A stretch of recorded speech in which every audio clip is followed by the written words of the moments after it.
نبی کریم علیہ السلام نے ایک دن صحابہ سے پوچھا بتاؤ بہترین عورت کون سی ہوتی ہے؟ کون ہوتی ہے؟ آکسفورڈ کی پڑھی ہوئی جی، پنجاب یونیورسٹی جس نے ایم فل کا مقالہ لکھا ہو، پی ایچ ڈی ہو جس نے پی ایچ ڈی کی ہو نمل یونیورسٹی سے، ایک کراچی یونیورسٹی کی ڈگری ہولڈر ہو کہ باہر سے MBBS کر کے آئی ہو، کون افضل ہوتی ہے؟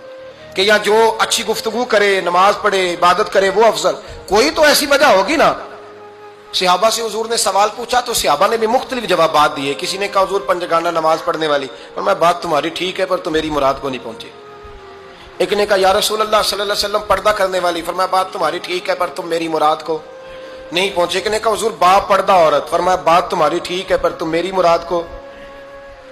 حضرت علی کہتے ہیں بیٹھا میں بھی تھا بیچ، لیکن میں بھی مراد کو سمجھ نہیں پا رہا تھا، حالانکہ شہر علم کے دروازے کا نام مولا علی ہے۔ فرماتے ہیں اس وقت اللہ کی حکمت تھی کہ جواب کوئی اور دے، تو حضرت علی کہتے ہیں قد بھی میرا چھوٹا تھا، بیٹھا بھی میں پیچھے تھا، تو تھوڑی گردن اور جھکا کے نا تو میں نکل گیا اور فاطمہ کے حجرے میں پہنچ گیا۔ تو میں نے کہا فاطمہ حضور نے ایک سوال پوچھا ہے تو صحابہ جواب دے رہے ہیں پر حضور کہتے ہیں تم میری مراد کو نہیں پہنچے، ذرا جلدی سے جواب نہیں دیتی؟ تو خاتون جنت ہنس پڑی، فرمانے لگی میں جواب دوں؟ آپ کو بھی کہا ہاں دیں جواب کا کیا؟ فرمانے لگے بتاؤ سب سے بہترین عورت دنیا کی کون سی، سب سے بہترین؟ تو جناب فاطمہ کہنے لگی سادہ سا جواب تھا، آپ لوگوں کو آیا کیوں نہیں؟ کہا چلو بتاؤ۔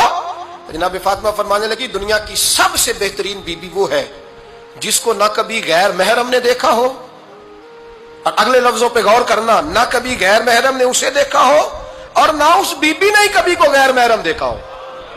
یہ کوئی پردہ نہیں کہ بی بی کہتی ہے جناب میں تو چہرہ ڈھام کے نکلی تھی، باقی میں دکاندار سب سے بات چیت کر آئی، سب کے چہرے دیکھ آئی۔ حضرت فاطمہ نے بتایا کہ تیری آنکھوں کا بھی پردہ ہے، اور وہ روایت وہاں الگ موجود ہے کہ حضور نے حضرت عائشہ صدیقہ ام سلمہ سے کہا کہ عبداللہ ابن مکتوم نابینا ہے تو پردہ کرو۔ تو یہ نابینا اس سے پہلے سیرت نگاروں نے لکھا ہے کہ ایک دن یہ اس سے پہلے حضرت فاطمہ کے گھر چلے گئے حضور کے ساتھ، تو نبی کریم علیہ السلام نے جب ان کو لے کے حضور داخل ہوئے تو جناب فاطمہ نے آنکھیں جھکا لی، پردہ کر لیا۔ تو حضور نے فرمایا بیٹی وہ تو نابینا ہے، تو عرض کرنے لگی حضور مجھے تو نظر آ رہا ہے نا۔ یعنی حضور نے جو ازواج کو کہا وہ بات کی، جناب فاطمہ کا جو انداز ہے وہ نرالا ہے۔ تو حضرت علی کہتے ہیں جناب فاطمہ نے جواب دیا کہ بہترین عورت وہ جسے نہ کبھی غیر محرم دیکھا ہو اور نہ غیر محرم نے کبھی، وہ بی بی نے بھی کبھی غیر محرم بندہ نہ دیکھا ہو، دیکھا ہی نہ ہو اس نے۔ یہ پوائنٹ ذرا مشکل ہے سمجھنے والا ہے۔ تو حضرت علی کہتے ہیں میں وہاں سے گردن جھکائی اور بیچ آ کے بیٹھ گیا، بات ابھی جاری تھی۔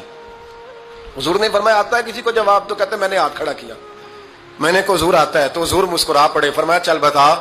میں نے عرض کی حضور بہترین عورت وہ ہے کہ نہ کبھی اسے غیر محرم نے دیکھا ہو نہ اس نے کبھی غیر محرم دیکھا ہو۔